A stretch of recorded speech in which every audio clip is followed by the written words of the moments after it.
Hi, I'm Alex Mitchell and I'm the creator of Cancer Stories. Cancer Stories is a video diary program which is designed to help people like yourself manage their cancer.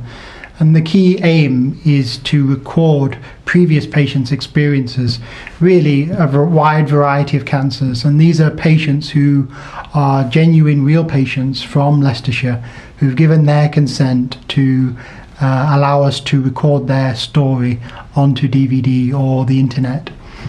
What we ask those patients is really to give a brief account over 30 or 60 minutes. How did they manage with their diagnosis?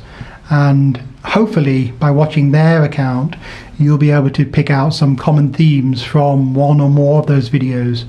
And those common themes might be things like what resources are available locally or nationally, or how do families cope, or how do people themselves manage with those awkward stages, either the initial diagnosis or the complications of treatment, or perhaps psychological and emotional complications, which are sometimes overlooked. So overall, we hope that by watching the video diary program, you'll be able to take some positives from other people's accounts, and hopefully that will help you better cope with your situation, whatever that is at the current time. Thanks for watching.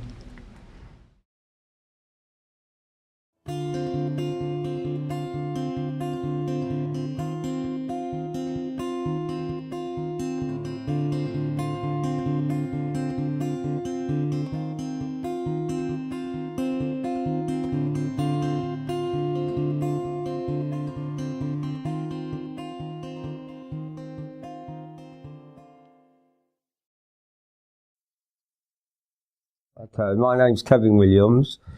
I'm 54. I'll be 55 November the 5th, Bonfire Day, this year, 2012. I was born 1957 in Cornwall, little fishing village called Flushing. My father was a farmer. He farmed all the land above the cliffs. Unfortunately, when I was 3, he drowned in the sea. My mother remarried to a businessman. His business was in Leicester, so I moved up to Leicester.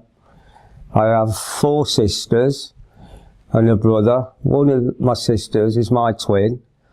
There's Janet, Misha, Janet, Odette, and my brother's called Malcolm. I did my schooling in Countessort College. Then I went to university and did a civil engineering degree, left university and joined what was British Rail and did an under management trainee course with them and worked my way up to be the chief civil engineer for the London Midland line, which goes from Sheffield, Leicester to London St Pancras. Met a girl at a nightclub in Leicester, the Pally, that used to exist.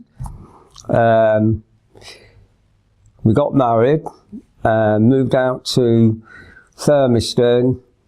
We had our first child, he's called Ben. He's now 28. Then we moved to Sileby, and we had our second child. And then we moved to Rowfleet, well, near Rowfleet. We loved it there. Basically, the family grew up there. I grew up there, developing as a father. We had a great time. I was doing really well with my job, very successful. We had a good life. We could afford to go abroad and things like that, but I had to work hard for it. And everything was going fine. I had my 40th birthday, which suddenly seemed to come around, but that's life.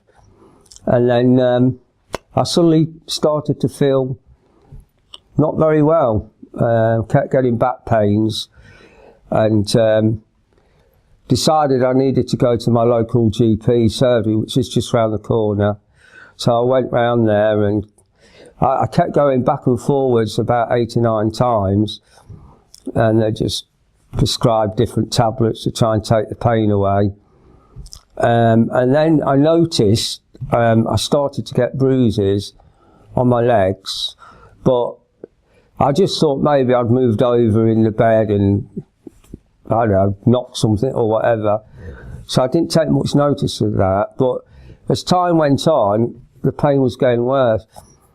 And it got to a point where I said to the doctor, you know, I don't think it's just back pain. But my GP, is a female, she said, have you recently got a new car? And I had got a new car. And she says, it's probably your seating position. I thought about it, and then I thought, maybe that's quite logical, really, because it was a different style of seating, but it just carried on and carried on. And I ended up going back to the GPs, and this particular day I went back there was a different doctor who I saw, and he'd gone through my notes, and he said to me, this is really strange, Kevin, because you've lived here for about 10 years, and we've never seen you. The first time we saw you was when you registered yourself, and then we've not seen you for 9 years, basically. And now we've seen you 8 or 9 times. I think we need to do an X-ray and a blood test. So that's what I had done.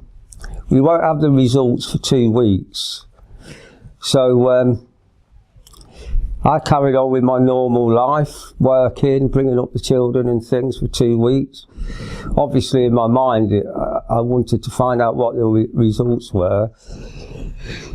So when it came to basically the day that I could ring up or go round, I had to go to London.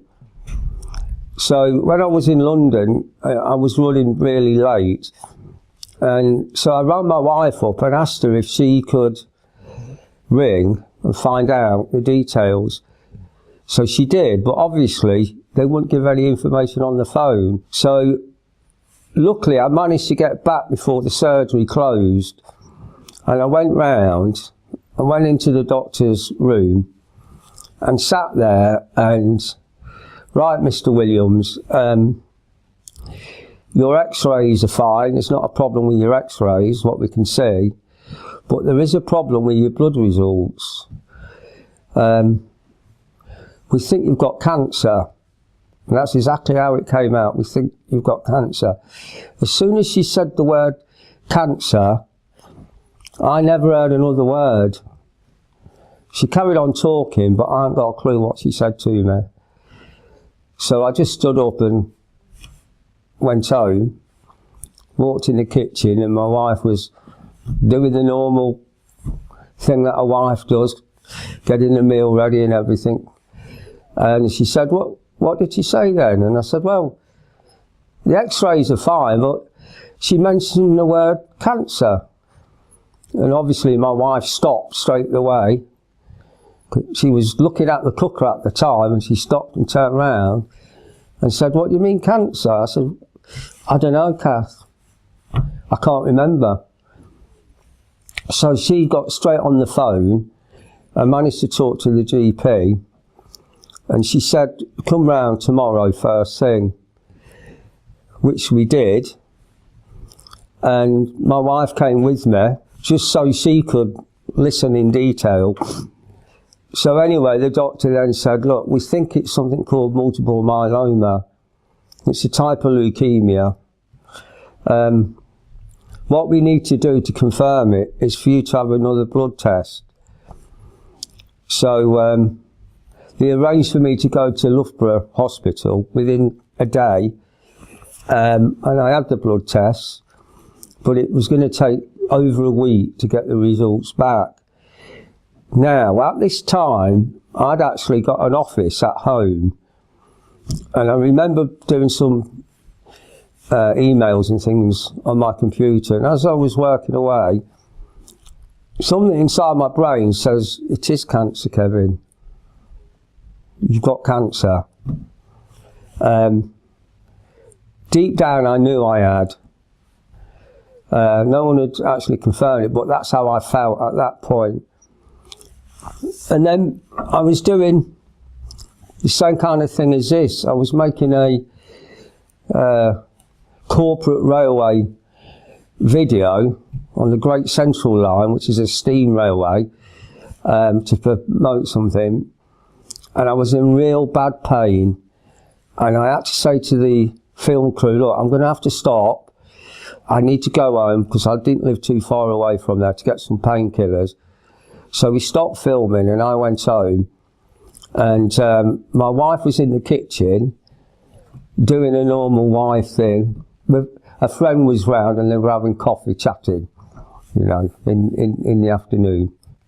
Anyway, suddenly the phone rings and it's the doctor. And she said, I need to come round straight away. So she came round and she says, you need to sit down, Mr. Williams. And so I sat down, and obviously my wife sat down as well. And she said, look, it's been confirmed, it's multiple myeloma. You need to go to hospital. And I says, hospital? Yeah, you need to go to hospital. I said, when do I have to go to hospital? There's a bed ready for you. And I can't go to hospital now. I've got a film crew and, you know, what about my sons? And you've got to go now, Mr. Williams. So we went to the hospital. We went to the Osborne building, 2nd floor. And they took me to one of the side rooms. I think it's probably the way they do things because they're going to talk things through about the cancer. But suddenly I was sitting on a chair and suddenly I developed panic attacks. I couldn't breathe. I was overly stressed, I suppose, and I couldn't get my breath, and my wife was panicking. And she called the nurse and she came in and calmed me down. Anyway, from that point, that's where everything started.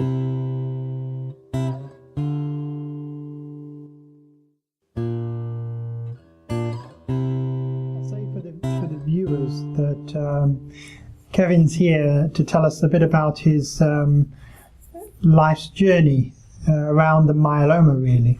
Myeloma is one of those cancers that people don't necessarily know a lot about. It's one of the more unusual hematological cancers. Do you feel that having, you know, gone through that process and lived with it for some time, do you feel you now know, you know, a fair amount about that condition, or are you still really looking for information about it? Well, no, okay. You actually don't know anything about cancers, really. Most people don't know. They know the word cancer, they know you can get breast cancers and things like that, but they don't really know much about cancers.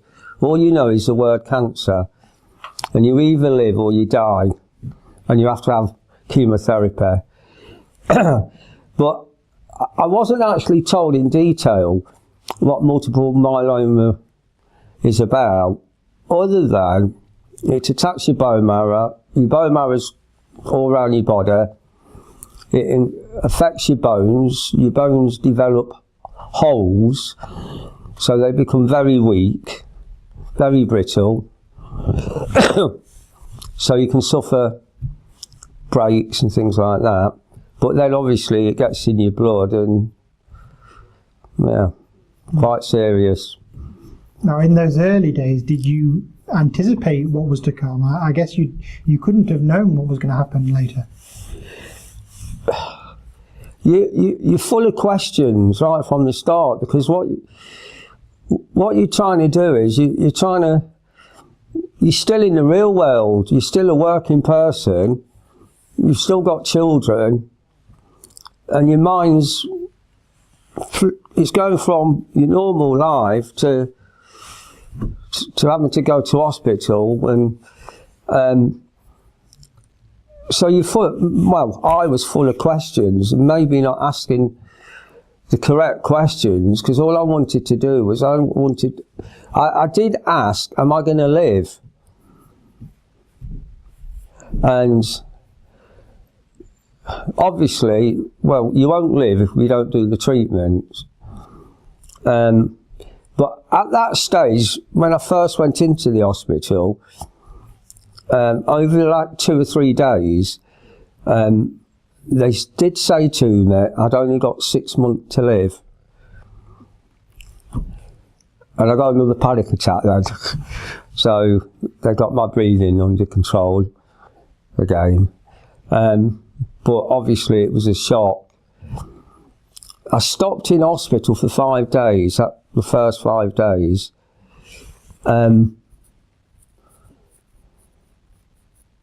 Crying.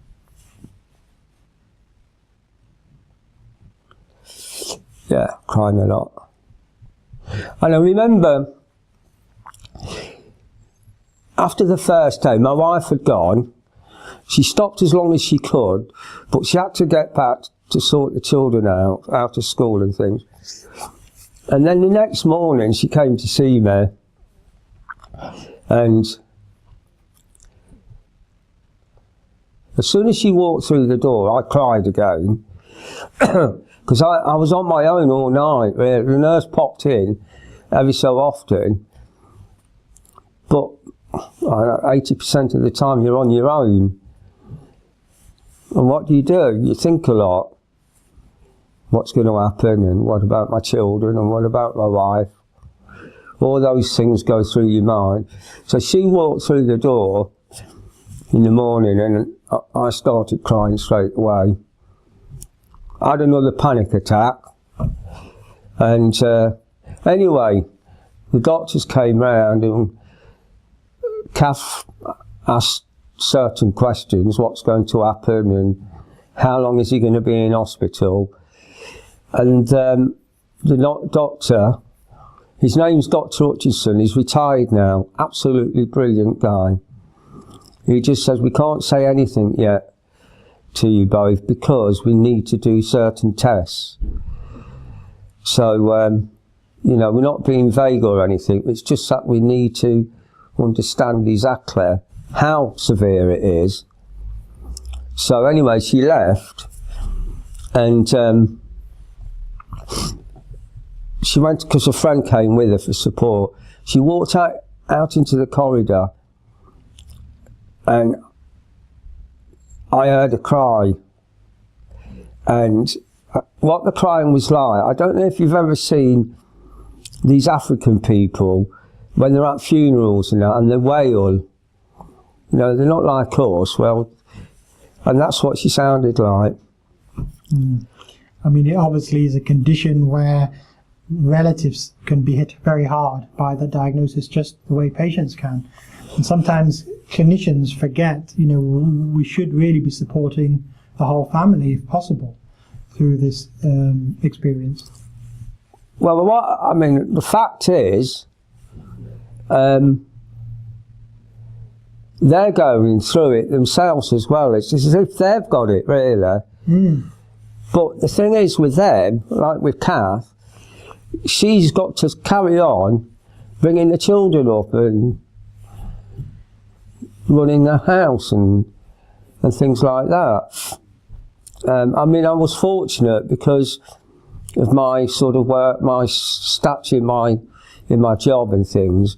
I still carried on getting full pay. So the financial side actually didn't come into play. I know it does for a lot of people, but at that time that wasn't an issue. It was just the fact that Kath, she was getting the boys off to school and then coming straight in to see me, then going back and picking the children up from school. They do go through a lot. And you can be a bit selfish, really, yourself, because I mean, yeah, you do. You feel sorry for yourself, and you tend to forget your partner a bit, really. In a way, in that early stage, there's a kind of a change in role where you're the one that's kind of being looked after. You've got an illness, and you're the one at the centre of a lot of medical and other support. Well, what I found was difficult because of my my work role, because I was a chief civil engineer. I had a lot of responsibilities, a lot of people who were working for me, and I made an awful lot of decisions all the time. But suddenly those decisions were taken out of my hands. Other people were now making decisions for me. And that's quite a difficult thing to accept. I totally agree with that. That's a situation where you feel a lack of control, isn't it? Did you ever get that back in any way with your illness? Were you ever able to say, you know, I'm getting back in control of what's happening to my treatment? Not in the early part of it, because you don't know anything. You don't know. I mean, I'll give you an example, if I can. The first thing I had to have is a CT scan, but one of the tunnel ones. And I was thinking before, when I got told I got cancer and that means I could die. Anyway, I goes in this CT scan, and you have to go in all the way in, and they pre-warn you. They say, look, it's going to be noisy. It clicks and makes all kinds of weird noises. We'll put some headphones on and play some music. I goes in there. My wife was standing out. I goes in, and I thought I was in a coffin. And I panicked, and I can't do it. Get me out, get me out, get me out. So they pulled me out, and I can't do it, I can't do it. And I was saying it to my wife, I can't do it, I can't do it. And my wife's really good at reassuring me. And so all she said is, you've got to have it done, Kevin. You need to do it. And this is what happened, this is the truth, right? I said I'll only have it done if I can feel you holding me. So we decided that, because your feet's slightly hanging out, she would hold my foot and gently rub it. And that was like a big reassurance to me. And I went in. I'm not saying it was comfortable, because it wasn't. I was glad when it was all over, but that helped me cope with that. Yeah, that's a fantastic idea. I've never heard that one put in that way before. Yeah. You know, going into that tunnel of the scanner, whether it's CT or MRI, that's a huge stimulus for anxiety for anyone. And having, you know, gone through that, you can see how difficult it was, but giving that tip to people about that physical contact, that is really excellent, and I definitely take that on board. Yeah. So you had those investigations, and then... Well, they confirmed everything, and from all the results of what they did, they then worked out the protocol for all the treatment, you know, the type of chemotherapy and the mixture of all the chemicals, whatever it is. So then the next part of that was, they said, we need to fit an Hickman line. Obviously, I've got a clue what an Hickman line was. So I said, well, what's an Hickman line? Well, we need to put a tube into your chest, and it's got two out pipes, and one is for taking bloods, and the other is for putting something into it, if we need to put anything into it. Yeah. Oh, right, okay. So it's automatically you think, oh God, it's a major operation, when it actually isn't. You know, it wasn't a big operation. All they do is numb the area, and before you know where you are, the Hickman line's in.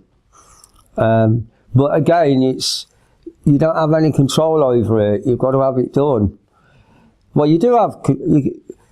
You could give up, I suppose, but it was important for me, well, simple, to see my children grow up.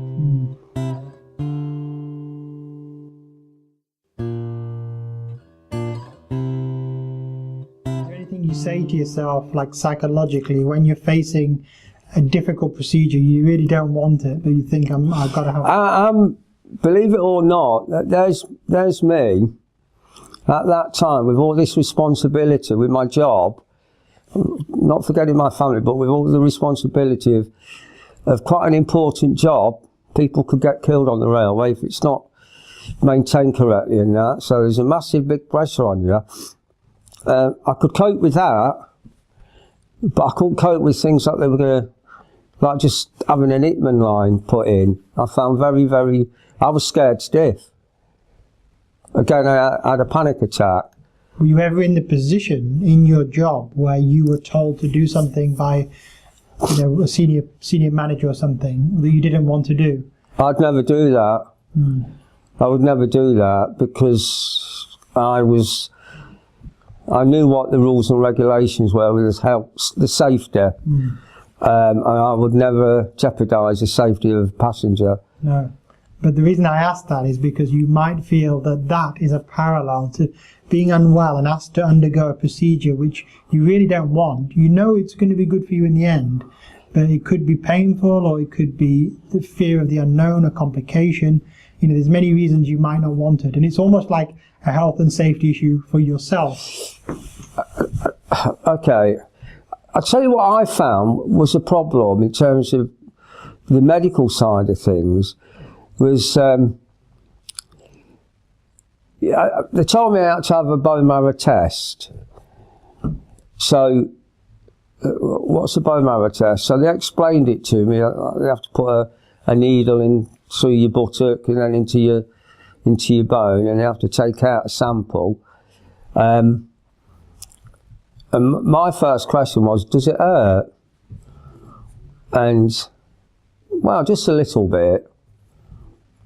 Well, that's not true. It did hurt, and it hurt a lot. And when it was, I knew it had to be done, but after it, when it was done, I turned round to the nurse and I said, why didn't you tell me how painful it would be? Because then I didn't want another one. What did they say to that? Well, I suppose they don't tell you how painful it is because you won't have it done. That could be true. So that's why they don't say it. Yeah, but you prefer an honest approach, I think, prior. You prefer to know the real facts. Well, okay.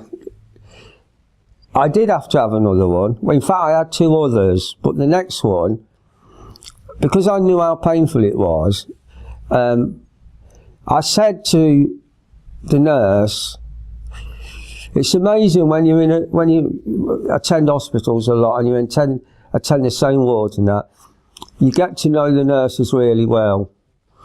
In my case, because always in my work environment, I've always called people by their first names because I think it's respectful. And then when it comes to the nurse, I did ask the nurses, I don't want to keep saying nurse to you. Can I call you by your first name? And they haven't got a problem with that. So you get used to your nurse. Anyway, this nurse, he said, you've got to have this test, another bone marrow test. And I said, look, can I take anything to calm me down before I have it done? And they did. They gave me some kind of sedative in a tablet form. And I was okay. But I really do believe that they should really tell you the truth, really. Because it would put you off. There's a lot of people, I know some people that I knew, I'm not having one of those again. Did you ever refuse Yes. a test or a Yes, I treatment did. that you really wouldn't come round to being persuaded to have? I did. I ended up having it, but what happened was, can I step back a bit? I started on the chemo, and the chemo treatment was in a what we call a pump. It's a round thing on a belt, and you put it round your waist, and they attach it to your Hitman line, and you have it over 7 days. It slowly goes into your body. And I think it was about five goes with it.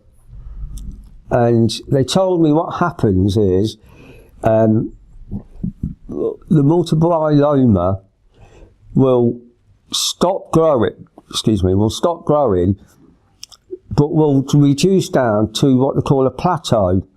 It will just drift along at the same level, but after a while, and they can't really give a time span for that because it depends on your body mass and how fit you are and everything else, it will start creeping up again. So anyway, I went through most of that, and then Dr. Hutchinson said, we'd like to do a bone marrow transplant on you. You need to have a bone marrow transplant because it's the only way you're going to survive. So we need to do bone marrow tests on all your siblings, which they did.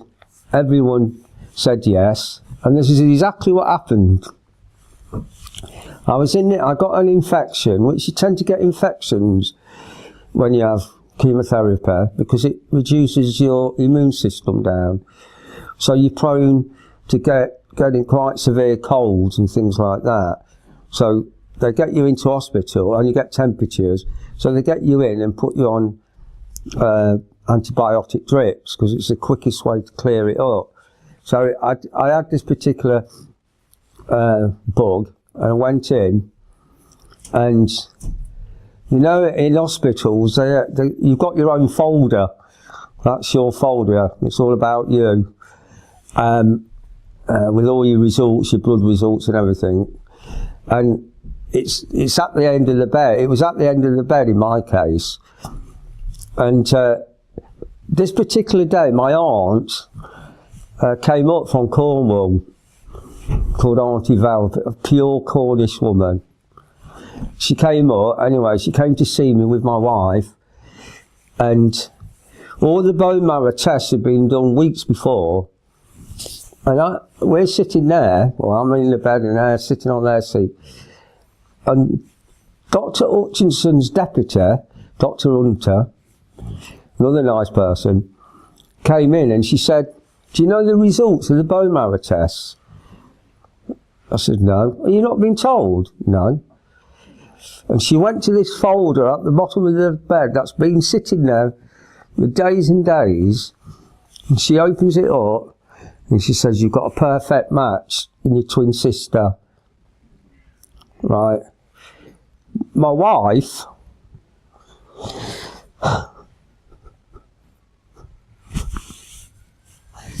my wife and my aunt started to cry. I just sat there. I didn't realise what it all meant, to be honest. Dr. Hunter went out, and my wife and my aunt said, "That's good news, Kevin. That's really good news." And I still hadn't clicked really what it all meant.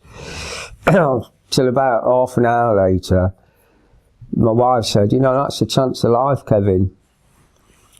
And then that's when I realised, oh, probably is. But then you're thinking, what's a bone marrow transplant mean? What's that going to be like? Well, before you have a transplant, you have to have radiation treatment. In my case, I had to have full body radiation. So they geared everything up. You have to have also tattoos put on your body in certain areas. So I had that done first, all in the Royal, and then they took my weight, all kinds of different body mass measurements. It was all geared up for, I think it was about April the 4th. I can't remember which year it is now, but April the 4th. And they said to me, "You've got to have your radiation treatment before you can have your transplant." Radiation treatment literally kills all your cells in your body. But it's a very dangerous position they put you in when you've got no cells as such, because if you get a very small cold bug, it can kill you.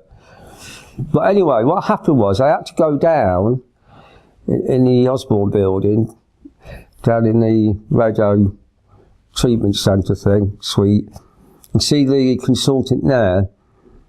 And he said, we want you to sign this consent form, but I have to tell you all the side effects. So there's me sitting there, my wife sitting there. Now at this stage, at this point, I was allowed to go home, you know. So it was sort of 5:30 in the evening, I'll always remember. And obviously winter time, April, so it was fairly dark outside. And I was sitting there and he's reading all the side effects. And he just went on and went on and went on and went on. And I thought, my God. My God. And he gave me the pen and I was shaking. And I just said, I can't sign it. I can't sign it.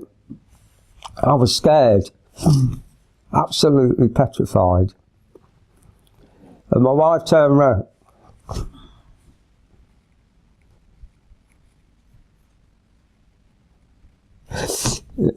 My wife turned round and asked the doctor to leave, and she turned round and she was really blunt with me. She said, don't be such a selfish person, Kevin. And she'd never been like that before. Don't be so selfish. And I was sort of mad, really, for her to take that attitude towards me. I said, what do you mean? I'm not selfish. I'm blooming scared.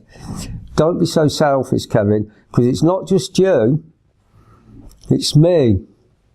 It's Ben and Joe. What are we going to do if you're not around?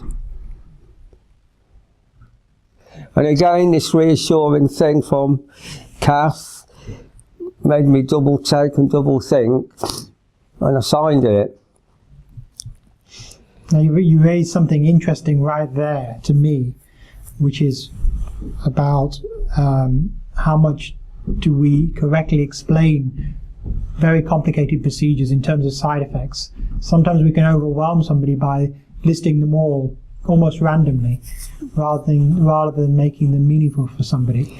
But even more than that, if I can just say, it's that we don't necessarily support people when we expect them to go through something difficult. We may rely on the fact they've got family and friends around, but that's not always the case. So in a way, you were put in a very difficult position there, I think, looking back on it. Well, I think, I mean, I can only say it from my point of view. Obviously, we're all different. We're all individuals. But all I can say, I mean, I'm very clinical with everything I do because of my role in my work and everything. I have to be precise, so I understand why you have to say certain things. But when you're actually dealing with your feelings, that's a different thing. Now, what I would have liked is the consultant to turn around and said, look, there are possibly quite a few side effects. And what I would have liked him to have said, these are the ones that we know will happen rather than could happen, if you understand what I mean. Yeah, that's exactly what I was trying to say. And one of the things was, because you can get cataracts. Oh no, you do get cataracts. So, you know, that's fair enough. It will develop into cataracts, but obviously we can sort cataracts out. Things like that.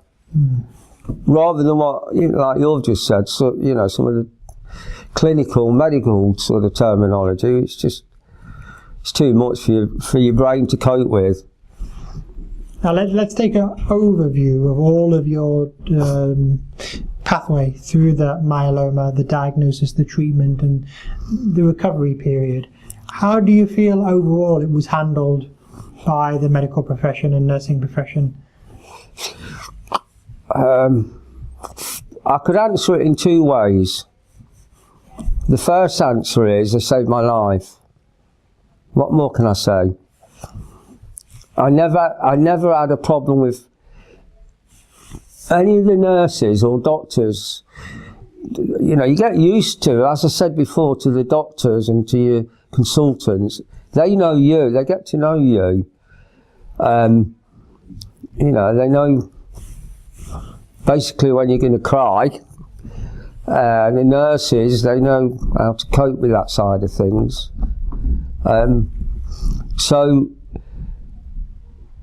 Right, okay, right from the start, suddenly I was on a roller coaster. And it just went on and went on and went on. Now and again, I wanted, just for the roller coaster, to stop at a station so I could get off and just get a bit of my life back, but I knew I had to get back on it. That's what I think for me was needed, just to be able to step away from it so you could just deal with certain things, even down to your family life a bit of normality, and then get back on the roller coaster to the next bit. That's a really amazing analogy. I really like that one. Did you feel that was achieved at any time where you had those breaks? Not really. It just seemed so, everything was happening so fast. Did there come a point, let's go forward in time, where you felt finally things were looking up and you were regaining your stability? Okay, I'm going to say it in a terminology that I know, and it's to do with the railway. Okay. I found out about the cancer, and I was going into a dark tunnel, and I couldn't see the end of the tunnel, and it just went on and went on. No, sorry, there was a small little light right at the end, and I could never seem to get any closer to it. But as the treatment went on, and especially when I had the bone marrow transplant. Now, the bone marrow transplant is quite a crucial part of my story, really, because what happened was, at the Royal, there were 5 rooms, individual rooms, for 5 patients. When you've had your radiotherapy, and then you have your chemotherapy. Now, at the point when you have your chemotherapy, you have severe chemo, where you lose all your hair and everything. But before you start that bit, all the patients, there's a kitchen, you all mix together and you talk about the different cancers and things, where you live, your family and that. Then suddenly, it's your time to go into isolation because you're going to have your new bone marrow. And you go in, so the door's shut. Your wife can come in and that with all the gowns on, but your children aren't allowed to come in because in schools they have loads of bugs, so they wouldn't let your children. Now that was one of the hardest bits for me, was the last time my son saw me, I had all my hair and everything. My wife brought them up and all they could do was look through the window. And my son said, "Who's that?" When it was me. How old was he at the time? 14.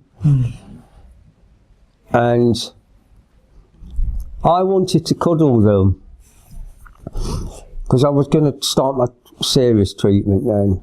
I wanted just to cuddle them, just in case. Yeah.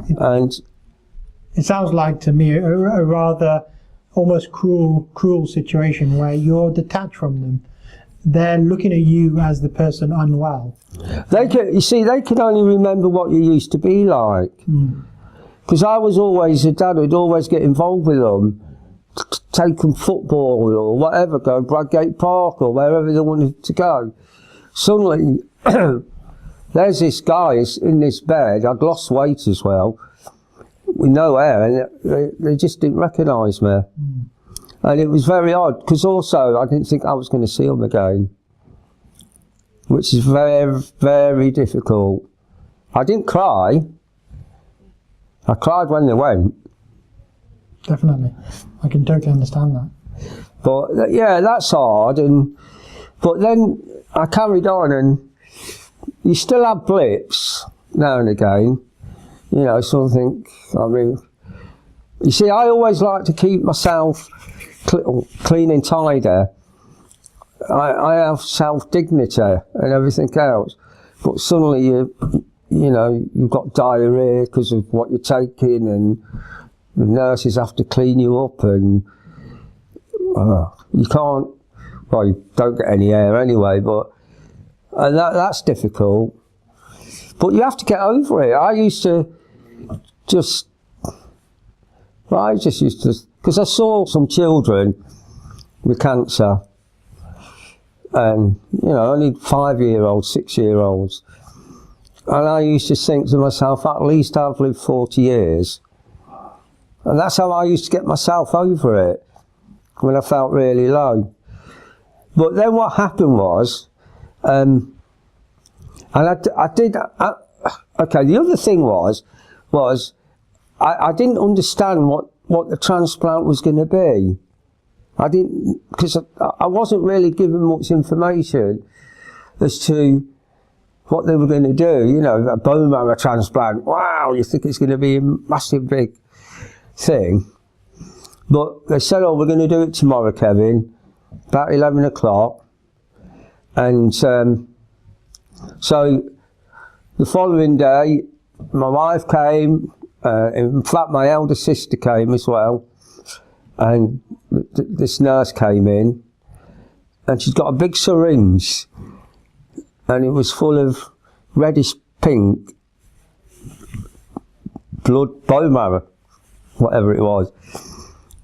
And all she did was put it into the Hitman line and slowly put it in. Took about 10 minutes. And that was the bone marrow transplant. Now, as she was putting it in, I was thinking, that could save my life.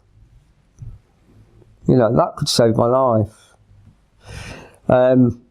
So she did that, and a bit of an anticlimax, really, because it was all done in 10 minutes. But then, from that stage, you do get very poorly then, because your body's trying to, in fact, it's like a boxing match going on in your body. Your body's trying to throw it out, and the new bone marrow is like an army trying to invade it, so it's quite difficult. It's not easy.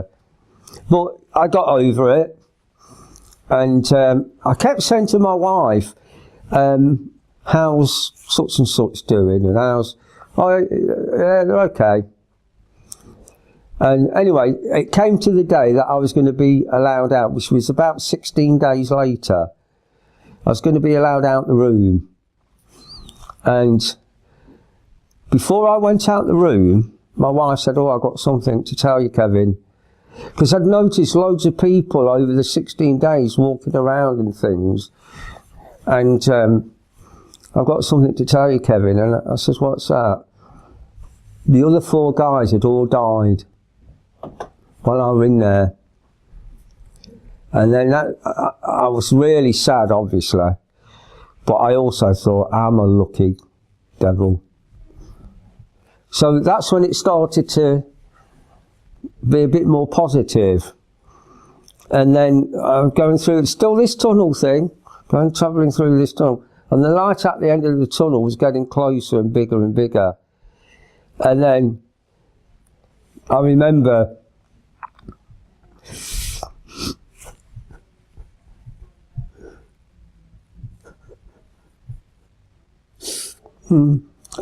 going home and pulling on my drive. The place I loved, the place I loved to live with my family. Pulling up on the drive and thinking, I've made it. Well, I made it through that bit anyway. And I remember leaving that drive to go for the bone marrow and looking back and thinking, am I ever going to see this place again? Coming back was symbolic of a big step for you, getting back out of hospital and getting on that road to recovery.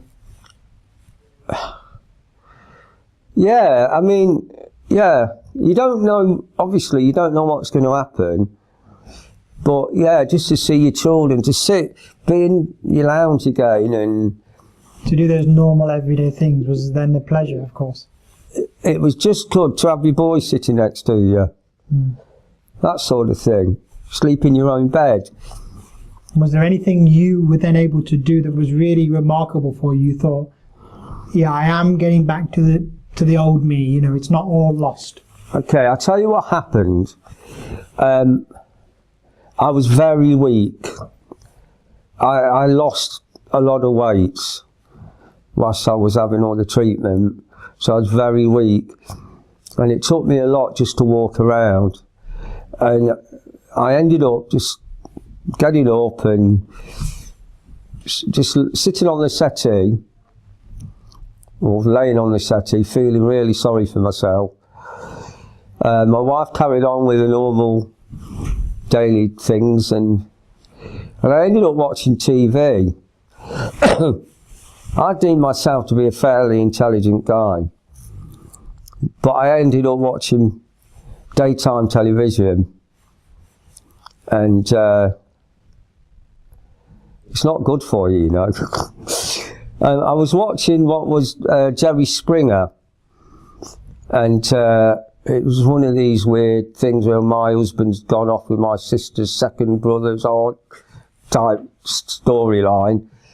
And I was sitting there and I was thinking, this is crazy, Kevin.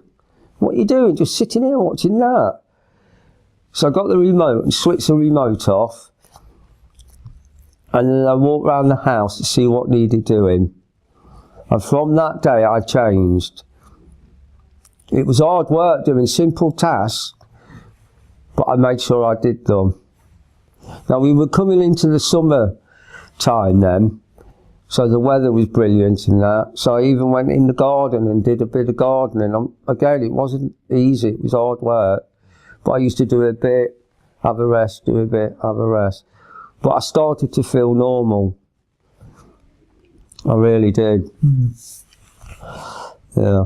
And that's a very important step there, which is to get back to doing as many non-ill health related things, as many normal things as you can. I know they feel like big steps initially, but to do it gradually and pick up one.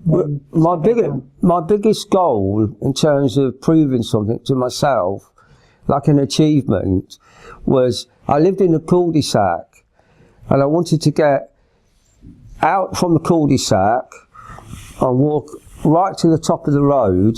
It was probably about 300 yards, and turn round and come back again. Now at the top of the road there was a bench, and I wanted to walk up to the bench, be able to sit down, which was a massive task, and then obviously come back. But the good thing, halfway up there's a pub. Right. Now I wanted to have a drink as well. So anyway, the first thing I did was walk to the top of the drive. And walked down, I had quite a long drive. And then walked to the end of the road. This was over 2 weeks really. And then walked to the top of the road. I didn't, to where the bench was. I didn't call in the pub on the way, by the way, But I did call in the pub on the way back. And I had half a pint of bitter. It was pure nectar, that half a pint of bitter. It made everything worthwhile. In a way, that was a reward for doing that walk, wasn't it? It kept you, it was something to look forward to as part of the walk. Yeah. It was an incentive. So you set yourself a target and you had an incentive. Well, it was good to be able to walk to the top of the road, to be honest. Definitely. definitely. You know, that meant my friend actually came down from Newcastle. He stopped over with his wife for the weekend, and he's always been a walker. And I was about to give up 3/4 of the way up, but he encouraged me to the end.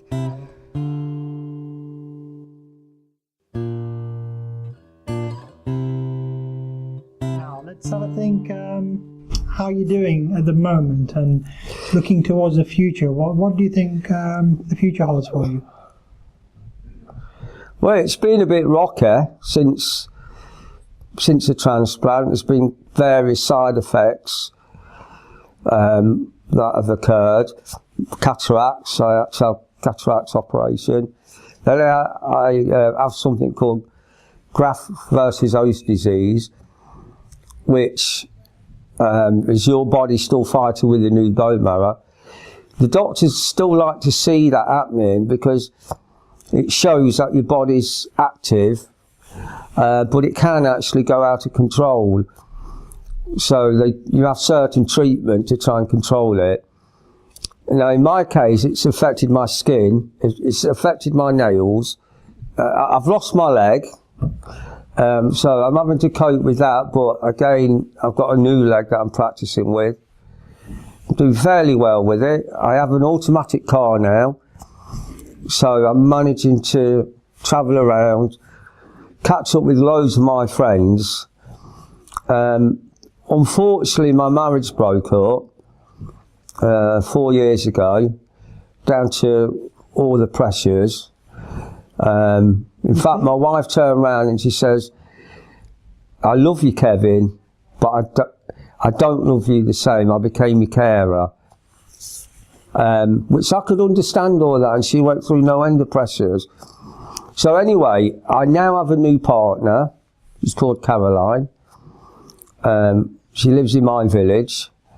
We have a really good relationship, and I was sort of still doing some technical work for the railway, but I think I'm going to pack in now completely, because I don't really need to work. That's the truth. So I think I'm going to pack in work, but I'm looking now to the future. I know I got a bit upset through what I've been saying, but that's going to happen. But I've got a smile on my face now. I can laugh, I can joke. I love socialising with people. I'm a talker, probably could tell that. But yeah, I'm looking, I mean, who knows what's around the corner? It's not really worth thinking about it, really. You've got to take each day as it comes and make the most of every day. And that's what I try to do. Well, Kevin, thanks for coming in today and sharing everything you've learned about myeloma and also about how to get back into life after the myeloma with us. And I'm sure people watching the video will really appreciate you going through what has been quite a difficult time in various stages, hasn't it, for you? But it's nice to hear that at the end you're looking positive and you're looking... Well, all I can say is, I mean, the bone marrow transplant was 15 years ago. I've lived an extra 15 years. I've seen my sons grow up to be men. And I can't tell you what that's like. And what did they say to you in those early stages of your prognosis, the outlook? How long? Right, okay. It wasn't what they said to me. It was what other people said to them at school. Mm. When you're in a village, news gets around quick. What did they say? And they were told by other children, your dad's got cancer and he's going to die. Yeah. And here we are all this time later. You've done well and you're doing well. Yeah. And let me just end on this really positive note. My youngest son, Joe, he's 21. He's had a few problems, but he's now gone into the army. He's doing all his training. And I went to see him on his passing out parade only 2 weeks ago, in his uniform and everything. And he hadn't seen me with my false leg on. I made a deliberate point of going with my false leg so he could see me standing there to shake his hand, well no, to cuddle him. I can't tell you how proud that made me. That's really good. Really, really positive note, as you say. Yeah. So I got there. You certainly did. Okay. All the best. God bless. Thank you. It's been my pleasure. Thank you very much.